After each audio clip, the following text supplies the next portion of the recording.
ओम।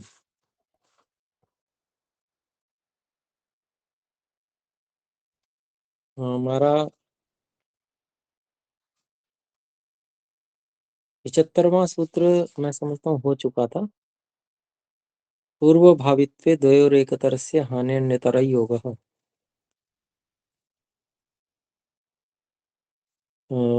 यदि मैं गलत हूँ तो बता सकते हैं।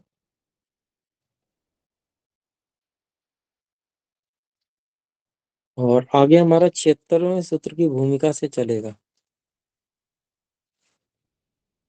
यहाँ तक हमें कोई बात पूछनी हो हम में से किन्हीं को, तो जैसा कि हमने निश्चय कर रखा है कि जो भी शंका होंगी उनको पहले समाधान करके और फिर उसके बाद में हम आगे का पाठ करेंगे। तो यदि कोई हो तो बोल सकते हैं, अनम्यूट करके बोलेंगे एक एक करके।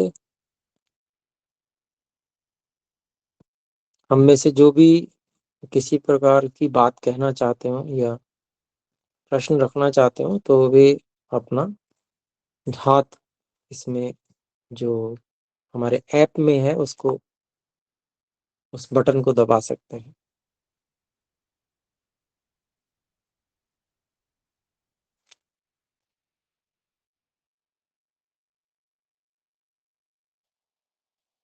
जी, तो मुझे नहीं लग रहा अभी तक किन्हीं ने भी हाथ नहीं उठाया, इसका मतलब और कोई शंका आदि नहीं है पीछे की।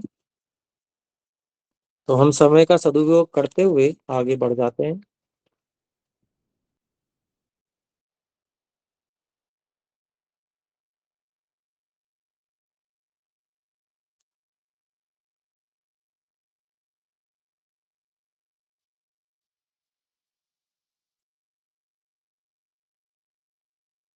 तो 75वें सूत्र में बात हुई थी कि दो वस्तुओं के पूर्णतः विद्यमान होने पर दो में से एक, अर्थात पुरुष की सर्वप्रथम कारणता असिद्ध होने पर दूसरी वस्तु प्रकृति की, जगत की जो उपादानता है, कारणता है, प्रारंभिक कारणता है, उसको मानना चाहिए। तो इसके बाद में जो 76वां सूत्र है उसकी भूमिका में प्रकृति है आद्य हेतुता प्रतिपाद्यते। प्रकृति की आदि कारणता प्रतिपादित की जाती है अणुवत, अणु के समान। इति दृष्टांतेन, इस दृष्टांत के द्वारा जो है प्रकृति की आदि कारणता प्रतिपादित की जाती है। तर्हि अणुयो भवतु सर्वस्य जगत आदि आद्य हेतु इति आकांक्षा उच्यते। तो ऐसा क्यों ना हो, पूर्व पक्षी कहता है ऐसा क्यों नहीं हो सकता कि अणु को ही हम सारी जगत का आदि कारण मान लें। तो इस आकांक्षा में कहते हैं इसका उत्तर देने के लिए। तो अगला सूत्र है परिच्छिन्नत्वान्न सर्वोपादान। जो अणु है वो एकदेशी है, परिच्छिन्न है, वो अपने कार्य में व्यापक भी है तो कार्य बहुत सीमित है, इसलिए वो सबका उपादान कारण नहीं हो सकता। तो इसी बात को भाष्य में देखते हैं। परिच्छिन्नत्वात् अणोः परिच्छिन्नत्वात् एकदेशीत्वात्, अणु के परिच्छिन्न होने से अर्थात एक देशी होने से, सर्वोपादानम न, ये सूत्रस्थ पद है, इसको खोलते हैं। सर्वस्य जगत उपादानम न भवितुम अर्हति, पूरे जगत का उपादान अणु नहीं हो सकता। एक एक से घटाधिकस्य वस्तुनः, एक एक घड़े आदि वस्तु का, पार्थिवादिकस्य पदार्थस्य वा, या किसी पार्थिव अन्य पदार्थ का, तत्तद अणु वह अणु। पार्थिव आदि पदार्थ का मतलब पार्थिव का पार्थिव अणु उपादान कारण होगा, जलीय का, जल का जो जलीय जलीय वस्तु है तो उसका जल का अणु ही उपादान कारण होगा, ये मतलब। तो एक एक घटादि वस्तु का जो है वो जो पार्थिव आदि वस्तुएं हैं, उन पदार्थों हैं, उनका उसका उसका अणु ही स्याद उपादानम कारणम। तो वह उसका उसका अलग अलग अपना अपना अणु है, सबका अलग अलग अणु है। पृथ्वी का अलग अणु है, जल का अलग अणु है, अग्नि का अलग अणु है। तो उन सब का जो अणु है वो उस चीज का उपादान कारण होगा। न सर्वेशम वस्तुनाम, सभी वस्तुओं का नहीं होगा। सभी वस्तुओं का एक ही अणु उपादान कारण हो जाए ऐसा नहीं होगा। तो क्या कहते हैं देखिए आगे, पार्थिवाप्य तेजस वायव्याकाशीया नाम, अर्थात पार्थिव पार्थिव आप्य तेजस वायव्य और आकाशीय, इन पदार्थों का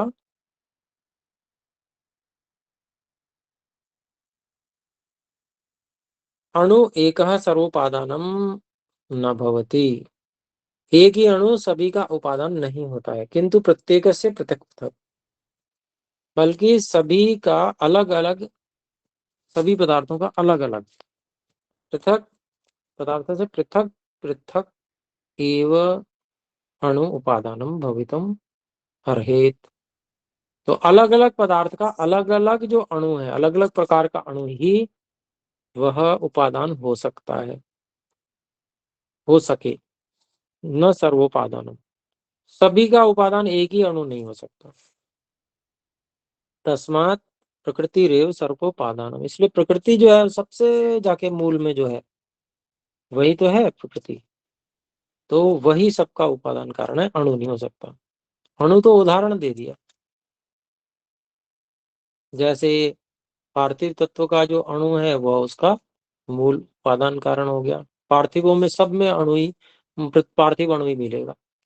तो जैसे यहाँ पर सब पार्थिव पदार्थों का जो मूल कण है वह पार्थिव अणु है, ठीक इसी तरह से सारी की सारी प्राकृतिक जितनी भी वस्तुएं हैं उन सबका जो मूल कण है वो प्रकृति है। तो वही सबका उपादान कारण है, ये उदाहरण दिया गया था। तो उसी प्रकृति की ही तस्या एव सर्वोपादानत्वात् आद्य हेतुता संभव, इसीलिए प्रकृति के ही सभी का उपादान कारण बन जाने के कारण से ही उसी की प्रकृति की ही मतलब आद्य हेतुता संभव है। पुनश्च, और भी अगली बात कहते हैं, तदुत्पत्ति श्रुतेश्च, तद उत्पत्ति ही श्रुते च।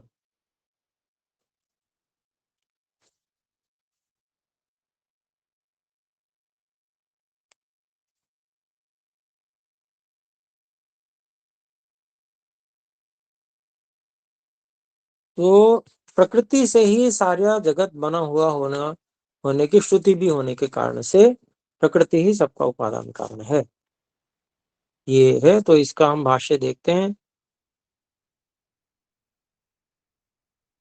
भाष्य में कहा तदुत्पत्ति श्रुते च, ये सूत्रस्थ पद है। फिर आगे कहते हैं उत्पत्ति अत्र न भाव निर्देश किंतु कर्म निर्देश।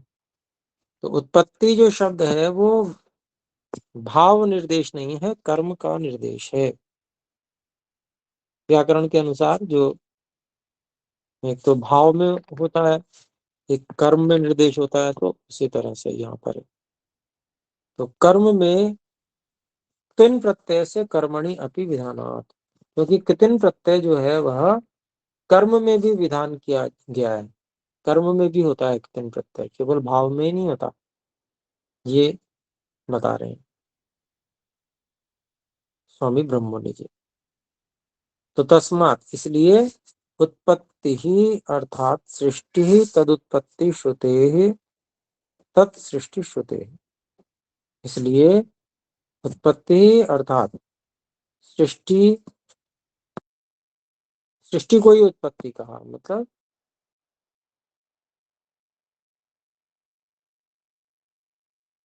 उत्पत्ति अर्थात सृष्टि, मतलब उत्पत्ति अर्थात कर्म निर्देश होने से सृष्टि को ही उत्पत्ति के रूप में कहा गया।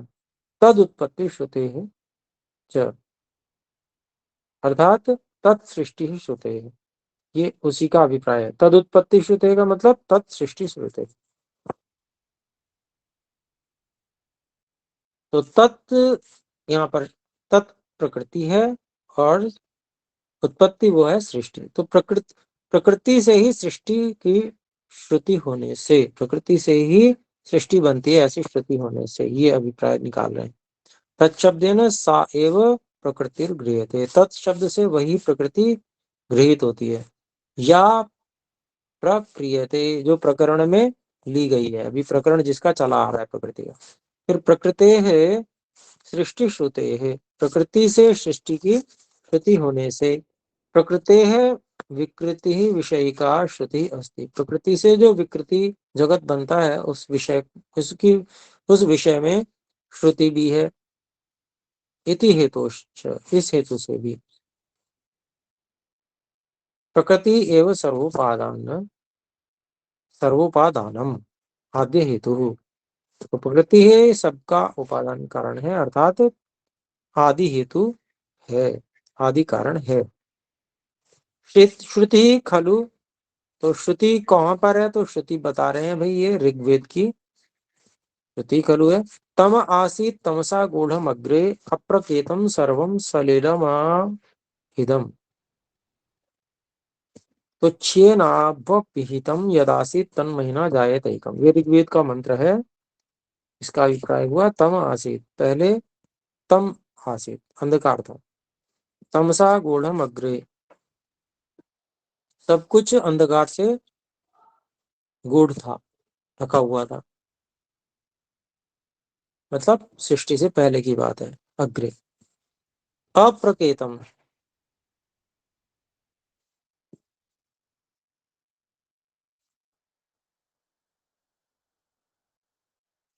अप्रकट था,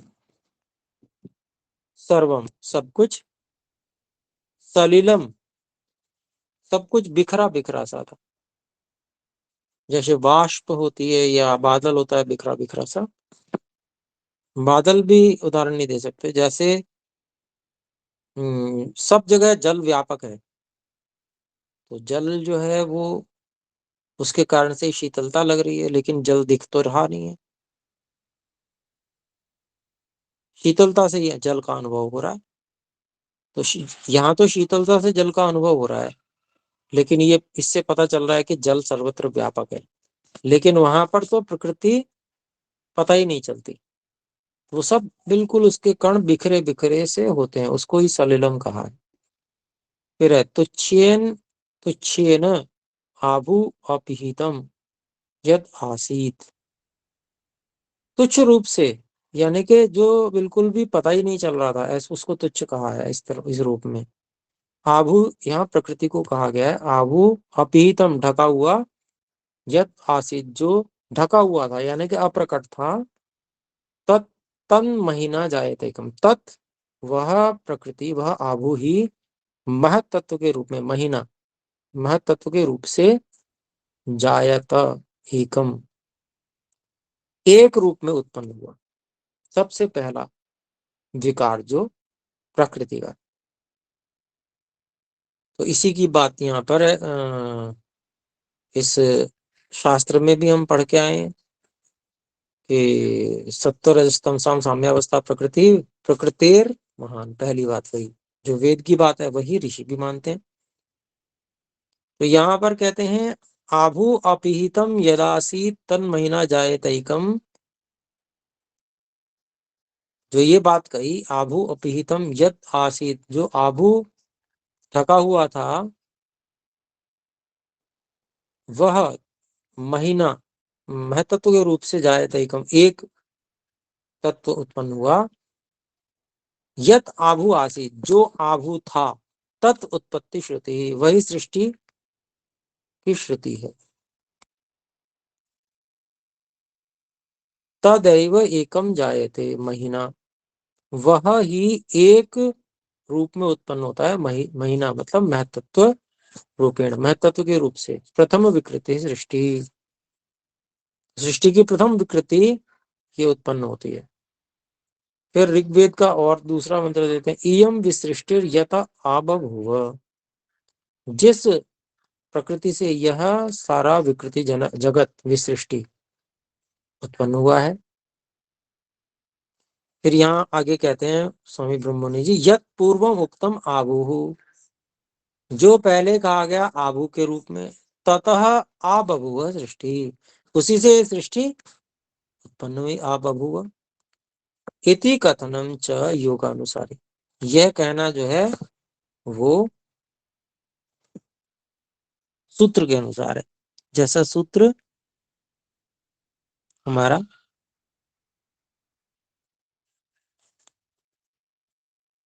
अभी कह रहा है उसके अनुसार। फिर कहते हैं आगे एक और बृहदारण्यक उपनिषद की श्रुति देते हैं, तब ह इदम तरहि व्याकृतम आसीत। इसको ऐसे एक साथ पढ़ेंगे तो कैसे पढ़ेंगे, तद्धेदम तर्ह्य व्याकृतम आसीत तन्नाम रूपाभ्यामेव व्याक्रियत। अलग अलग करेंगे, तद ह इदम तर्हि अव्याकृतम आसीत तत् नाम रूपाभ्याम एव व्याक्रियते। तत् ह इदम, वह निश्चय से यह, तरही तब, अव्याकृतम आसीत यानी कि अप्रकट था, कोई भी किसी रूप में वो नहीं आया था, प्रकट रूप में नहीं आया था, अव्याकृतम आसीत तत् राम रूपाभ्याम, उसको नाम और रूप से, इन दोनों से प्रकट कर दिया जाता है। फिर आगे कहते हैं श्वेताश्वेतर उपनिषद का एक वो लेते हैं वाक्य, अजामेकाम लोहित शुक्ल कृष्णाम बहवी प्रजा सृजमानम स्वरूपा।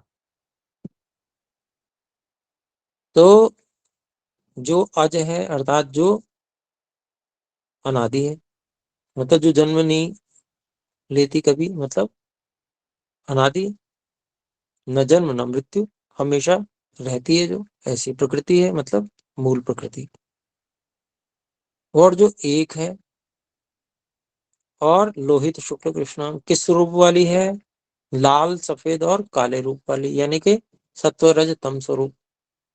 रजोगुण लोहित हो गया, शुक्ल हो गया सत्व, और कृष्ण हो गया तमस।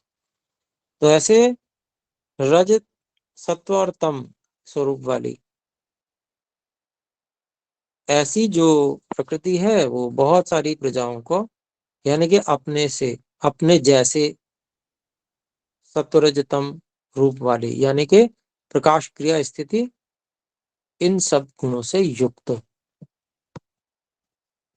जो आगे पदार्थ बनते हैं, जैसे वो महतत्व हो गया, फिर महतत्व से अहंकार हो गया, अहंकार से फिर उभय इंद्रिय इत्यादि, ये सब जो प्रजा है ये बनाती है, ऐसे बहुत सारी प्रजा। फिर आगे कहते हैं प्रधानात जायते सृष्टि, प्रधान से सृष्टि उत्पन्न होती है, इति श्रुति नामना अनिरुद्ध वृत्तौ कुतश्चित उद्धृतम वचनम। तो कहीं से ये वचन उठा लिया गया है अनिरुद्ध वृत्ति में कि प्रधानात जायते सृष्टि, श्रुति के नाम से ये वाक्य उठा लिया है। श्रुति में है या नहीं है वो कुछ नहीं बताया, कोई एड्रेस नहीं दिया, क्या नंबर है। यहाँ तो सारे ब्रह्ममुनि जी ने सभी जितने भी वो दिए हैं उदाहरण, वो सब वहां पर उसका पता दिया है कि ऋग्वेद का ये मंत्र संख्या है इत्यादि, और अनिरुद्ध जी ने कोई इसका पता वता नहीं दिया। ये शिकायत स्वामी जी कर रहे हैं, यहाँ पर खंडन कर रहे हैं। तो आइए देखते हैं आगे 78वां सूत्र है, उसकी भूमिका देखते हैं। प्रकृति है अदृश्यत्वात् सा न वस्तु, प्रकृति के अदृश्य होने से वह वस्तु नहीं है। तरही स्याद अवस्तु न सृष्टि, तो फिर वह अभाव से सृष्टि हो जानी चाहिए। ऐसा कोई पूर्व पक्षी यदि कहे तो उच्यते, उसका उत्तर देते हैं, ना वस्तुनो वस्तु सिद्धि ही, अर्थात अभाव से, अवस्तु से भाव की वस्तु की सिद्धि नहीं होती। और इसका भाष्य देखते हैं, इसमें कह रहे हैं अवस्तु न वस्तु सिद्धि ही न, अवस्तुनो अभावात अभाव रूपात खलु वस्तु सिद्धि ही जगत रूप वस्तु सिद्धि न भवति। अवस्तुनो अर्थात अभावात, इसको खोला, अवस्तु से अर्थात अभाव से, और फिर खोलते हैं अभाव रूपात, अभाव रूप से, निश्चय से, वस्तु सिद्धि, वस्तु की सिद्धि, या जगत रूप वस्तु सिद्धि ही, संसार रूपी जो वस्तु है उसकी सिद्धि न भवती, नहीं होती है। तस्मात् जगत उपादान कारणम, इसलिए जगत का उपादान कारण प्रकृति ही वस्तु रूपा न अभाव रूपा, तो इसलिए जगत का जो उपादान कारण प्रकृति है वो वास्तव में है, यानी कि उसकी सत्ता है, भाव रूप है, अभाव रूप नहीं है।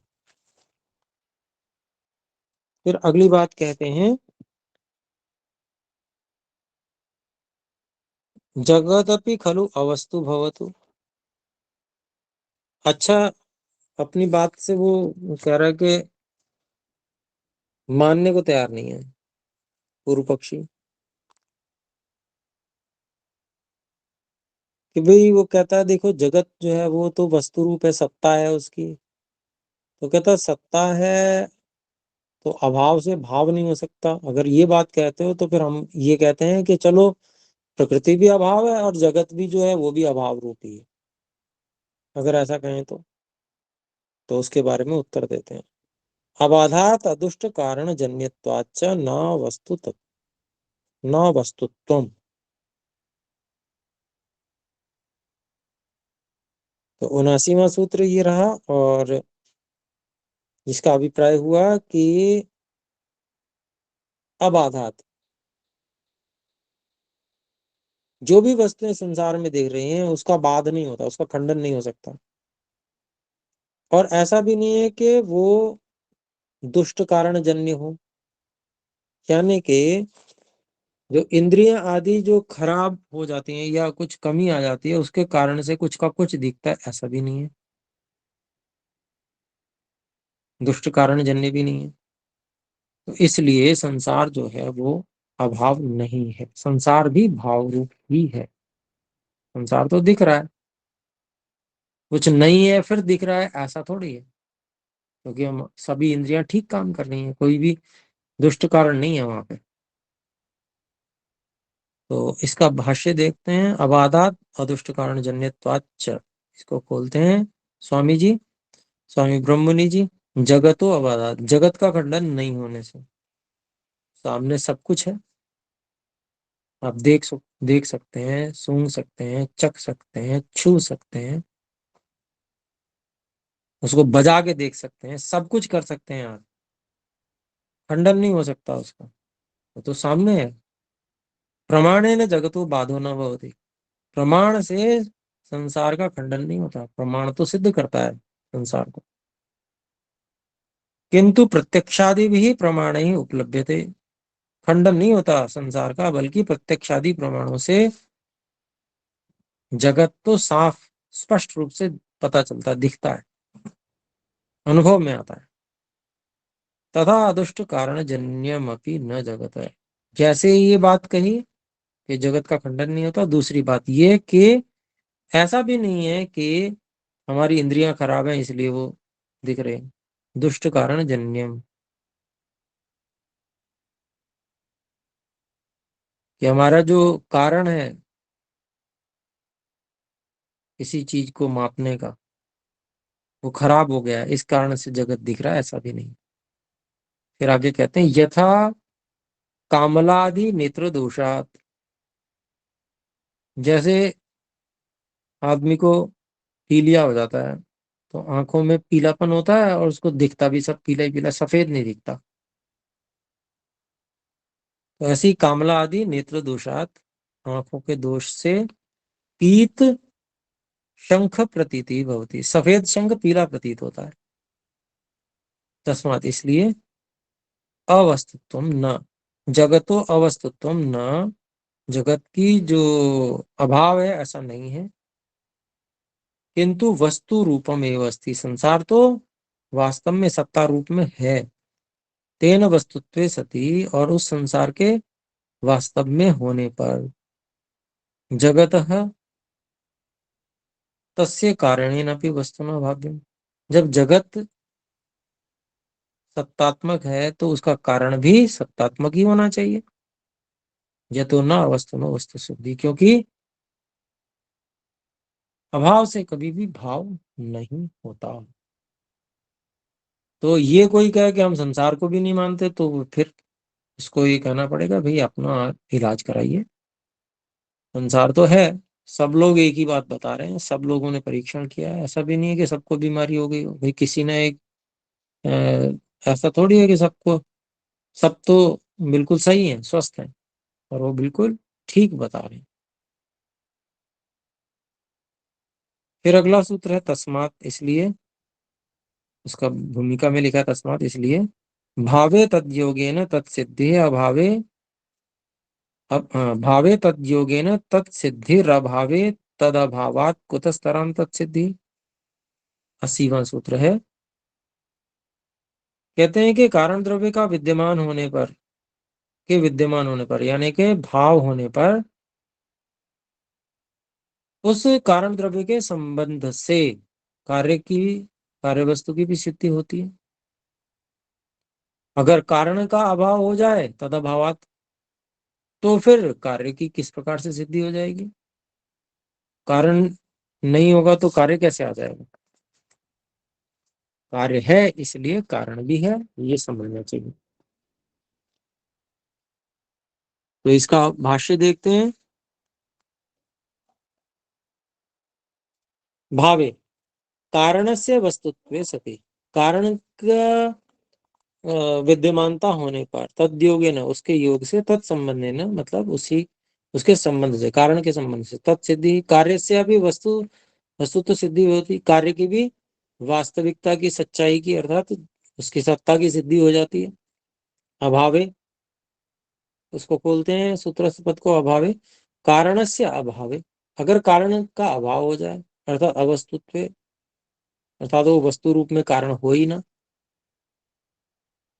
तो तद अभावात, तद अभाव योगात यानी कि उस कारण के अभाव के योग से, कुतस्तरां तत्सिद्धि, कुतो ही जगत सिद्धि भवेत, कुतोपि न कुतोपि इति अर्थ, अर्थात अगर कारण का ही अभाव हो जाए तो जगत की सिद्धि कैसे हो जाएगी? अर्थात कभी भी नहीं हो सकती, कैसे भी नहीं हो सकती। अस्ति ही जगत, जगत तो है, ये तो पक्का सिद्ध है, सामने दिख रहा है, प्रत्यक्ष हो रहा है। तस्मात् प्रत्याख्या प्रकृत्याख्येन भाव पदार्थेन जगत कारणेन भवितव्यमेव, तो जगत तो है सामने प्रत्यक्ष हमको पता चल रहा है, इसलिए उसका जो कारण है, उसका कारण, जगत का कारण है, वो सत्तात्मक पदार्थ के रूप में, प्रकृति नामक सत्तात्मक पदार्थ के रूप में होना ही चाहिए। ये बात यहाँ पर 80वें सूत्र से आई।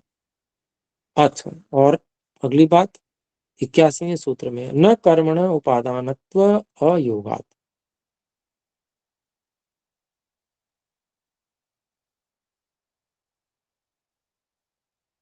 तो क्या अभिप्राय हुआ?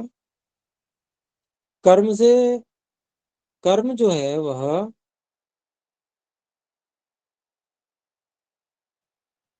उपादान कारण नहीं हो सकता जगत का।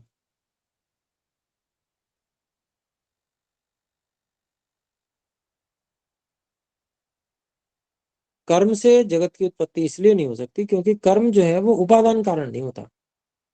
कर्म होना आवश्यक है, वो एक अलग विषय हो गया, परंतु वो उपादान कारण नहीं है, ये अभिप्राय। तो यहाँ पर इसका भाष्य देखते हैं। यदि केनचित कल्पित, यदि कोई व्यक्ति ऐसी कल्पना करे, का आवश्यकता भाव रूपा यह प्रकृति है जगत सिद्ध हो, क्या आवश्यकता है सत्तात्मक प्रकृति के होने की, जगत की सिद्ध, जगत के सिद्ध होने में? यस्या विवेको अपेक्षते, फिर जिसके बारे में हमको विवेक भी करना पड़ेगा, तो ये आलसी व्यक्ति है।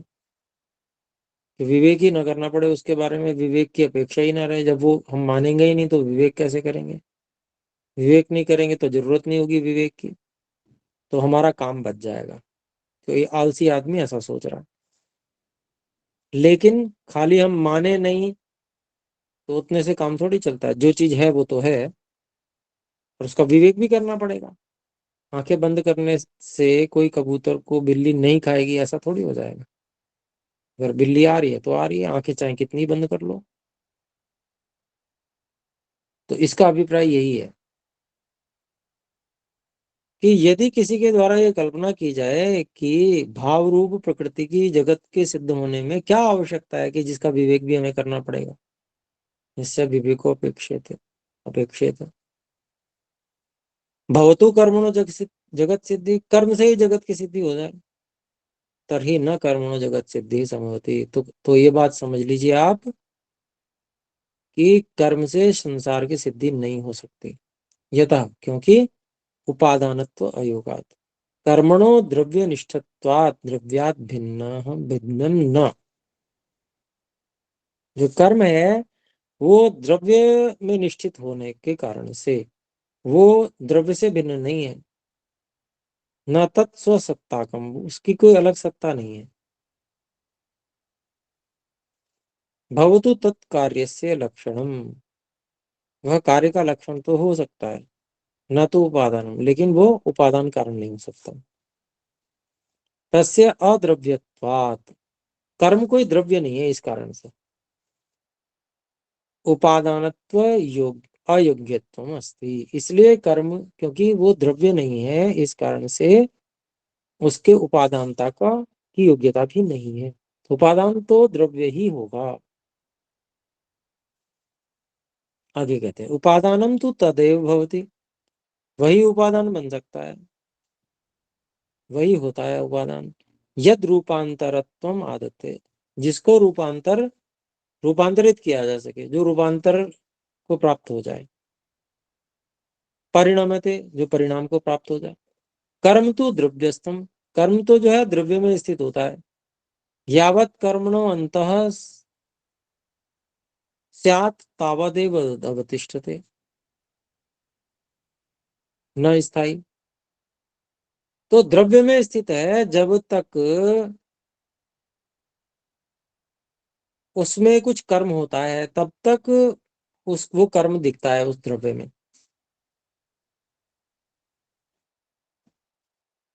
वो स्थायी तो है नहीं, कर्म रुक गया तो कर्म बंद हो गया, द्रव्य रह गया खाली, तो स्थायी नहीं है वो कर्म।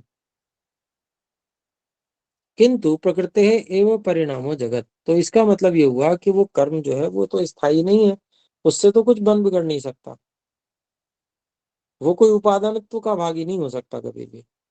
तो इसलिए प्रकृति ही प्रकृति का ही जो प्रकृति है एवं परिणामो जगत, प्रकृति का ही जो परिणाम है वो है ये जगत। तस्मात् प्रकृति विवेक को अपेक्षते ही, इसलिए प्रकृति के विषय में विवेक होना आवश्यक है। फिर आगे कहते हैं 82वें सूत्र में नानुश्रवि नानुश्रविकादपि तत्सिद्धि ही साध्यत्वेनावृत्ति पुरुषाद पुरुषार्थत्वम। फिर से शायद मैं गलत पढ़ गया। नानुश्रविकादपि तत्सिद्धि साध्यत्वेनावृत्ति योगाद पुरुषार्थत्वम। तो 82वां सूत्र ये है,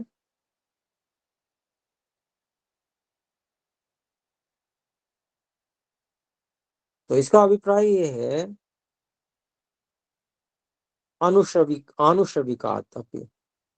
तो यज्ञ में जो यज्ञ आदि जो वेद में कर्म कहे गए आनुश्रविक कर्म जो हैं, वेद में जो यज्ञ आदि कर्म किए गए हैं उससे भी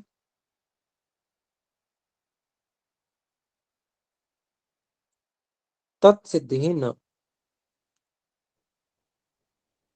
तत् अर्थात मोक्ष, मोक्ष की प्राप्ति नहीं हो सकती।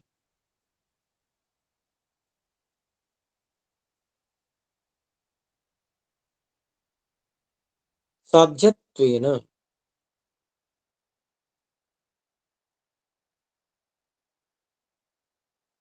जो यज्ञ आदि कर्म है वो मोक्ष प्राप्त कराने में असमर्थ है। साध्य है ये बात कि वो मोक्ष प्राप्त करा देंगे, सिद्ध नहीं है ये बात, असमर्थता है, ये समझना चाहिए। और इस कारण से पुनर्जन्म, आवृत्ति योगा, पुनर्जन्म हो जाने से पुरुष का प्रयोजन सिद्ध नहीं होगा, अपुरुषार्थत्व।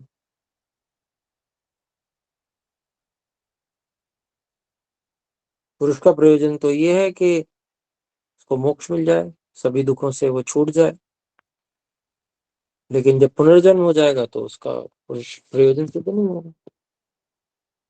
तो ये जो यज्ञ आदि आनुषविक कर्म है, ये कर्म मोक्ष दिलाने में समर्थ नहीं है। ये अच्छा जन्म तो दिला सकते हैं, पुनर्जन्म हो जाएगा, लेकिन तो जो मुख्य लक्ष्य है जिसके लिए तो सब कुछ हम पढ़ रहे हैं, सांख्य दर्शन, 3 प्रकार के दुखों से पूरी तरह से छूट जाना, मोक्ष जिसे कहते हैं, वो नहीं मिलेगा। आइए इसका भाष्य देखते हैं। आनुश्रविकात अपि तत्सिद्धि न, तो ये कहते हैं, इसका सूत्रस्थ पद है अनुश्रविकात अपि तत्सिद्धि न, अनुश्रूयते वेदादि, अनुश्रूयते वेदात इति आनुश्रविक। वेद से जो सुना जाता है, जो कर्म वेद से सुने जाते हैं वो अनुश्रविक कर्म है। अनुश्रवो वेदोपदेश, जो ऋषि परंपरा से सुनते हुए चली आ रही है, जो वेद मंत्रों की परंपरा, वही उसी को वेद उपदेश कहा गया है। अनुश्रव अर्थात वेद का उपदेश। आगे कहते हैं न भवतु कर्म जगत उपादानम, कर्म जो है भगवत जगत का उपादान ना हो गए, किंतु प्रकृति जगत उपादानम, प्रकृति ही जगत का उपादान हो, पुनः प्रकृतिर विवेकोपेक्षित है, और फिर प्रकृति का जो विवेक है वो भी अपेक्षित है, इति उच्यते, ऐसा कहते हैं। परंतु लेकिन यद आनुषविक कर्म, लेकिन जो आनुषविक कर्म है अर्थात यज्ञ आदि, तस्मान मोक्ष सिद्धिर भविष्यति, उससे मोक्ष सिद्धि हो जाएगी। प्रकृति का विवेक करने से बचना चाहता है, इसलिए इधर उधर भाग जा रहा है। तो प्रकृति का विवेक करना बड़ा कठिन काम है, वो ये समझता है, तो इसलिए फिर कह रहा है कि चलो यज्ञ से काम चला लेंगे, यज्ञ कर लेंगे हम, आनुषविक कर्म है उससे मोक्ष हो जाएगा। इति प्रसंगे, ऐसा प्रसंग आने पर, ऐसा किसी के द्वारा कहे जाने पर, खल उच्यते, कहा जा रहा है, आनुषविकात वैदिक कर्मणों अपनी मोक्ष सिद्धिर न भविष्यति, जो आनुषविक कर्म है उनसे, आनुषविकात वैदिक कर्मण अपि, वैदिक जो कर्म जो सुने जाते हैं, है ना, वेद मंत्रों के द्वारा, उनसे भी मोक्ष की सिद्धि न भविष्यति, मोक्ष की सिद्धि नहीं होगी। यतः, क्योंकि साध्यत्वेन, यथा लौकिक कर्मणः फल साध्यकोटौ, तद्वत् वैदिक कर्मणः फलमपि साध्यकोटौ, साध्यत्वेन फलक्षय प्रसंगः। तो जैसे लौकिक कर्मों का जो फल है,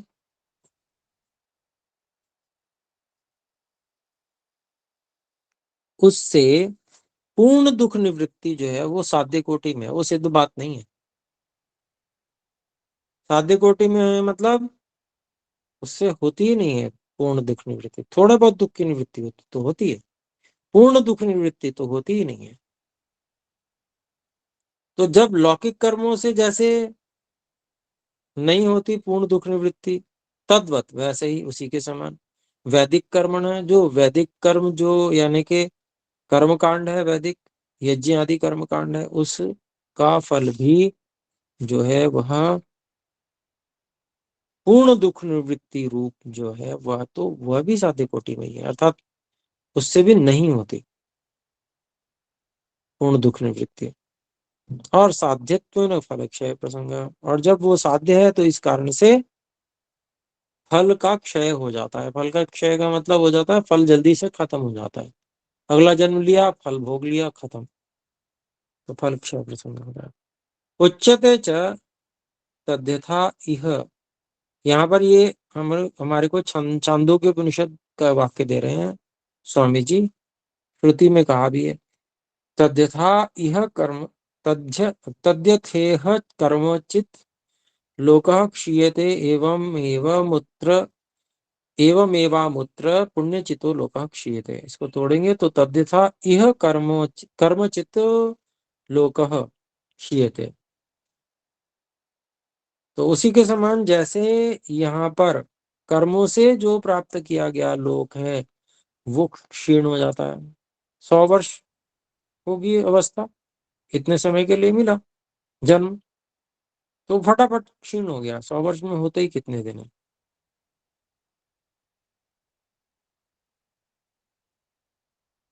36,500 दिन केवल।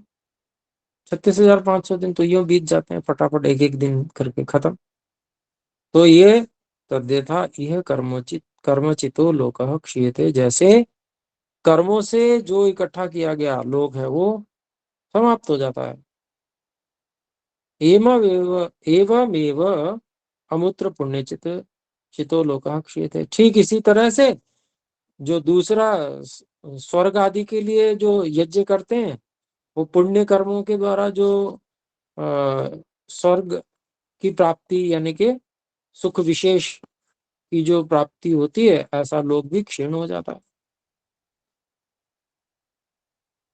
तो सामान्य कर्म जो करते हैं उसमें सब मिश्रित कर्म होते हैं, उनका जो उनसे जो जन्म प्राप्त होता है वो भी बहुत जल्दी क्षीण हो जाता है। ठीक इसी तरह से अगर बहुत पुण्य कर्म किए, यज्ञ आदि जो श्रेष्ठ कर्म है, श्रेष्ठतम कहा गया, बल्कि इष्टन और तमक दोनों प्रत्यय लगा दिए गए, तो ऐसे भी जो कर्म किए जाएंगे उससे भी जो लोक मिलता है वो भी क्षीण हो जाता है। ये छंदों के उपनिषद में कहा गया। पुनः आवृत्ति योगा, फिर से पुरुषस्य आवृत्ति योगो भविष्यति। पुरुष का फिर से जन्म का योग फिर से हो जाएगा, फिर से लौटना हो जाएगा जल्दी से। अतः अपुरुषार्थत्व, तो जो चाहिए था वो तो मिला नहीं। 3 प्रकार के दुखों से पूरी तरह से छूट जाना ही यही पुरुष पुरुष का प्रयोजन मुख्य था। तो इसीलिए पुरुषार्थता थोड़ी तो है, परंतु जो पूर्ण पुरुषार्थता है वो नहीं है। पूर्ण पुरुषार्थता इसी में है कि मोक्ष भी हो जाए, तो वो इससे होना संभव नहीं है, ये अभिप्राय। तो फिर अब हम 83वें सूत्र पे आ जाते हैं। 83वां सूत्र है तत्र प्राप्त विवेकस्यानावृत्ति श्रुति ही। इसको तोड़ेंगे तो तत्र प्राप्त विवेकस्य अनावृत्ति श्रुति ही। तो इस विषय में जो हमारा निर्णय आया वो ये आया कि जिसने विवेक को प्राप्त कर लिया है उसका पुनर्जन्म जैसे ये वाला फटाफट जल्दी से जो हो जाता है, ऐसा नहीं होता, क्योंकि उसकी अनावृत्ति की श्रुति है। फटाफट जल्दी से फिर से जन्म होना, यानी कि 100 वर्ष बाद भी जल्दी ही होती है। तो 100 वर्ष का एक जीवन मिला, फिर उसके बाद में फिर दूसरा जन्म, अगला जन्म मृत्यु होने के पश्चात फिर मिल जाता है, तो जल्दी से हो जाता है ये। इसका भाष्य देखते हैं। प्रकृति पुरुष विषय, तत्र मतलब प्रकृति और पुरुष के विषय में प्राप्त विवेकस्य, प्राप्तो विवेको येन विदुषा, ऐसे विद्वान के द्वारा जिसने विवेक को प्राप्त कर लिया है, तस्य उसकी अनावृत्ति श्रुति ही, अनावृत्ति श्रुति ही अस्ति, उसके फिर से जल्दी से वापस लौटने की श्रुति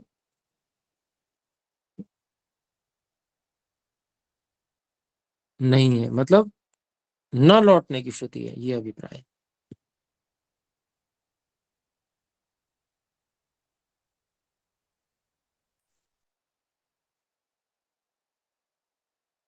तो वो श्रुति दिखा रहे हैं।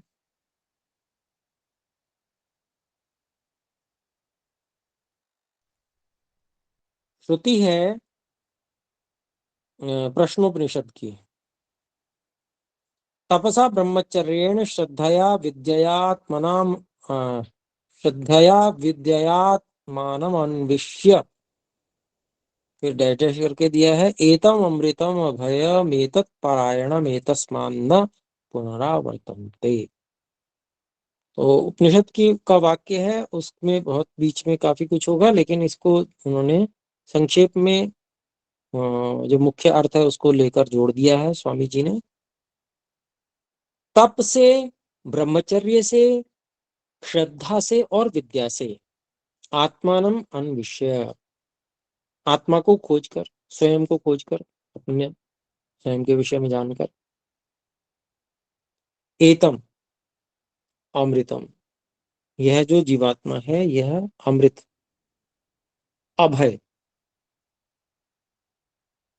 और एतत् परायण,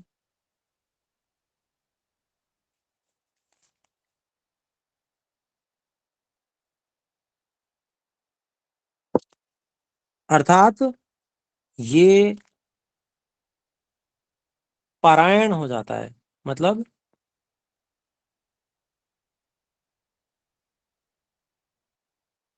मोक्ष को प्राप्त हो जाता है। एतस्मात्, इसलिए, न पुनरावर्तन्ते, इसलिए वह जल्दी से फिर से वापस पुनर्जन्म को प्राप्त नहीं होते। तो ये उपनिषद की बात श्रुति भी बता दी, अनावृत्ति श्रुति की बात।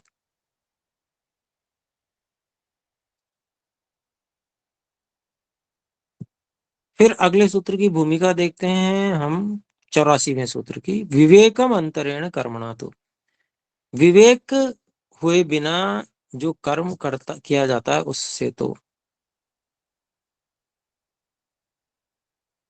दुखात दुखम जलाभिषेक वन न जाड्य विमोक्ष, दुख से फिर दुख प्राप्त होता है। और उदाहरण दिया, जैसे किसी को ठंड लग रही हो तो उसको पानी से नहला दिया जाए तो उससे उसकी जो ठंड लगने की समस्या है उसका समाधान नहीं होता। तो इसलिए विवेक के बिना जो कर्म करता है उससे तो दुख से फिर दुख मिलता है, दुख से दुख, दुख से दुख, आगे आगे।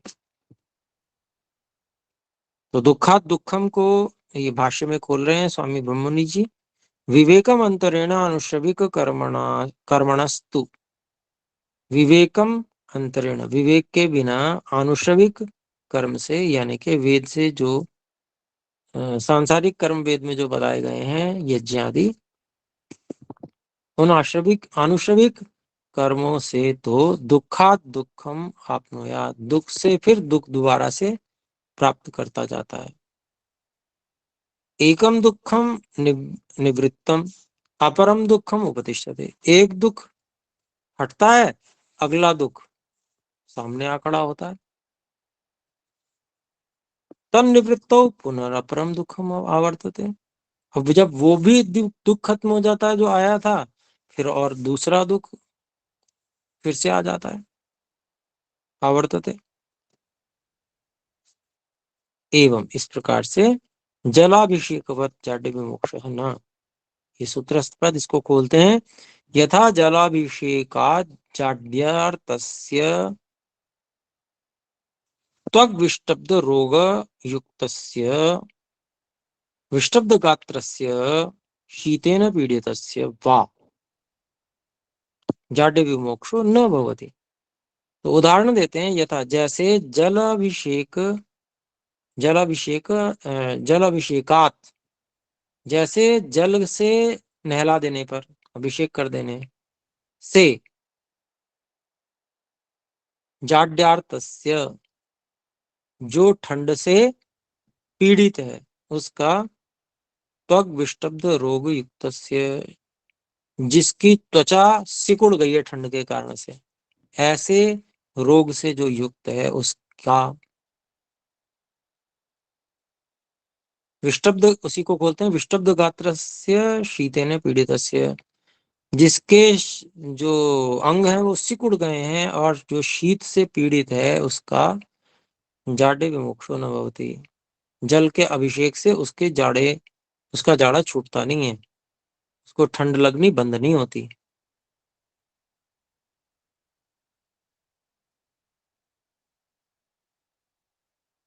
तो ये उदाहरण दिया। तो अविवेक के बिना कर्म करना तो ऐसा ही है जैसे ठंड लगने पर पानी से नहा लेना। तो पानी से नहा लेने से ठंड थोड़ी ठीक होगी, तो और ठंड लगेगी।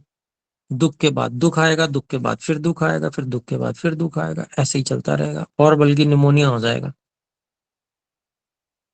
ठंड जिसको लग रही है उसको और जल डाल दीजिए, निमोनिया हो जाएगा, फिर डबल निमोनिया हो जाएगा। तो इसलिए अविवेक से कर्म ना करें, विवेक सिद्ध करें और फिर कर्म करें। फिर उससे जो है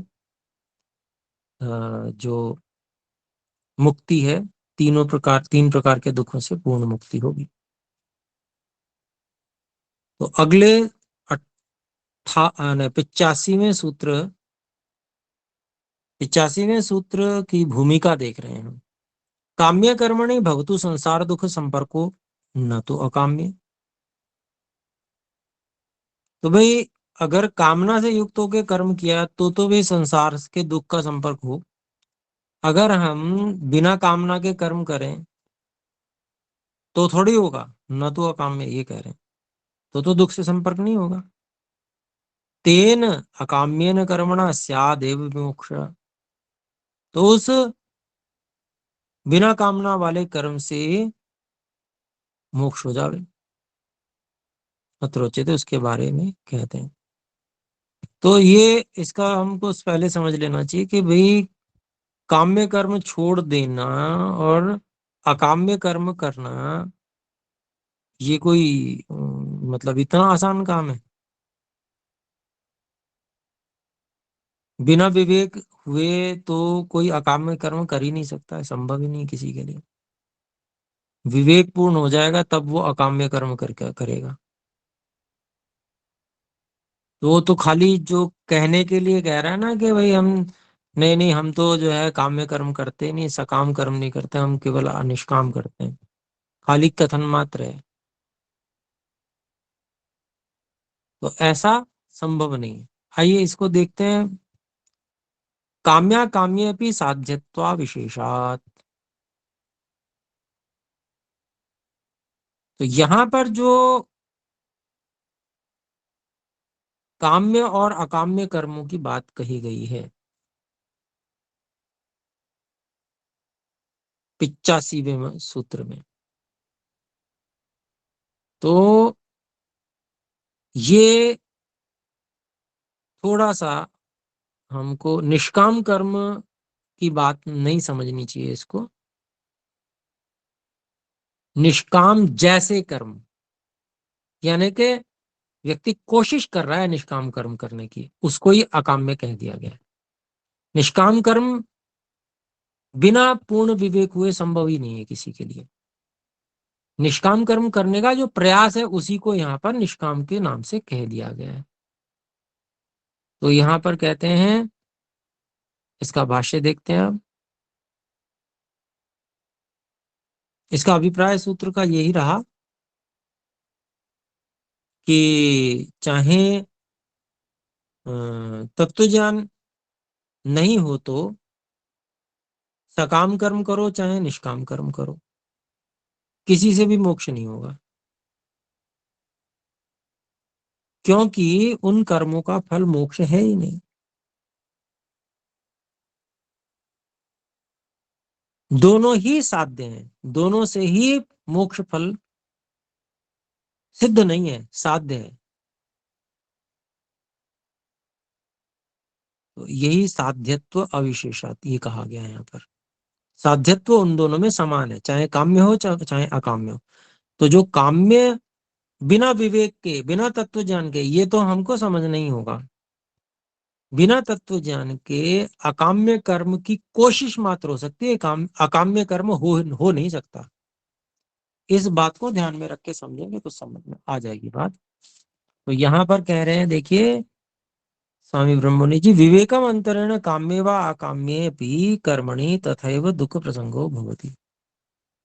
कि विवेक के बिना चाहे आप सकाम कर्म करो या निष्काम कर्म करो, यानी कि सकाम कर्म करो या सकाम कर्म ना करो, सकामता से ना करो, मतलब सकामता को हटाने का प्रयास करो, तो भी जो भी कर्म आप करेंगे उससे दुख का प्रसंग होगा ही, दुख से छूटना नहीं हो पाएगा। साध्यत्व अविशेषात् फलस्य अवरत्वात् क्षयित्वात् च। क्योंकि दोनों ही प्रकार के कर्म करने से जो फल है वो निकृष्ट ही मिलता है। निकृष्ट का मतलब यही हुआ कि दुख निवृत्ति, संपूर्ण दुख निवृत्ति एकमात्र उत्कृष्ट है, बाकी सब निकृष्ट है। अगर ऐसा माने तो वो उसको हम निकृष्ट कहेंगे। तो बाकी सारे एक दृष्टि में कहें कि संपूर्ण दुख निवृत्ति, तीन प्रकार के दुखों से पूरी तरह से छूट जाना, वही एकमात्र उत्कृष्ट फल है। उससे नीचे जितने भी हैं निकृष्ट हैं। तो इन प्रकार के कर्मों से तो निकृष्ट फल ही मिलते हैं, उत्कृष्ट वाला नहीं मिलेगा, वो जो एक ही है। और फल क्षयित्वात्, और फल के क्षय होने के कारण से भी, चाहे काम्य करो या अकाम्य करो, दोनों ही प्रकार से फल का क्षय जल्दी हो जाएगा। फल का क्षय जल्दी कैसे हो जाता है? अभी 100 वर्ष में खत्म हो जाना, एक जीवन काल में समाप्त हो जाना, बहुत थोड़े से समय में समाप्त हो जाना है फल का, यही फल का क्षय होना है। तो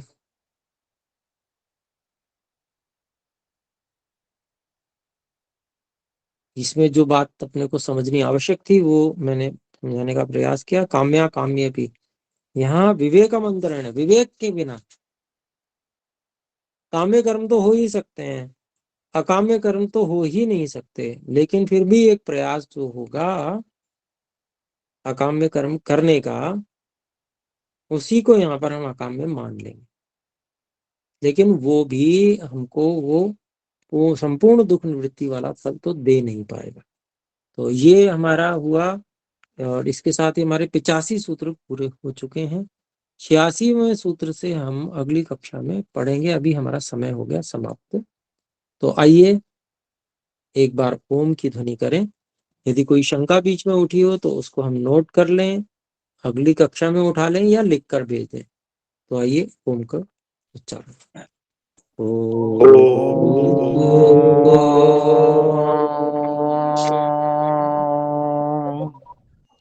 सभी को सादर नमस्ते।